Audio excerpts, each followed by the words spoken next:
প্রিয় শিক্ষার্থীবৃন্দু, আসসালামু আলাইকুম। আজকে আমরা ৪৫তম BCS এর একটি বীজগণিতিক অঙ্ক সমাধান করব। চলো আমরা অঙ্কটা দেখে আসি। যদি x অনুপাত y সমান সমান 2 অনুপাত 3 এবং y অনুপাত z সমান সমান 5 অনুপাত 7 হয়, তবে x অনুপাত y অনুপাত z সমান কত হবে? এই অঙ্কটা আমরা সমাধান করব। তাহলে দেখো, আমার এখানে দেওয়া আছে কত, x অনুপাত y সমান সমান 2 অনুপাত 3 এবং এখানে দেওয়া আছে আমার y অনুপাত z সমান সমান দেওয়া আছে কত, 5 অনুপাত 7। তাহলে দেখো, আমরা একটা জিনিস সবসময় খেয়াল রাখবো যে অনুপাতগুলো সেম থাকে। দেখো এখানে আমার কিন্তু y এবং y, এই যে দেখো এখানেও y আছে, এখানে y আছে।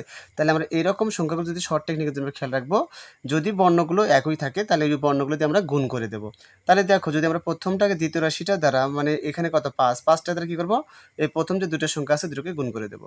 তাহলে আমার কত হচ্ছে, 5 দুগুণ 10 অনুপাত কত, 3 5 15। এবং দ্বিতীয় রাশিতে প্রথম রাশি দ্বিতীয় রাশি কি y, তাহলে y এর কি হবে 3। তাহলে আমরা 3 দ্বারা আবার পরে যে নিচে যে রাশি দুটো আছে, মানে 5 অনুপাত 7, এই দুটোকে আমরা গুণ করে দেবো।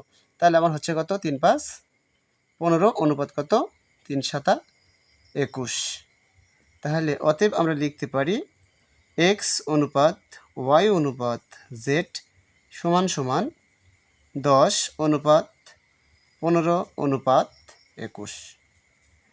উত্তর।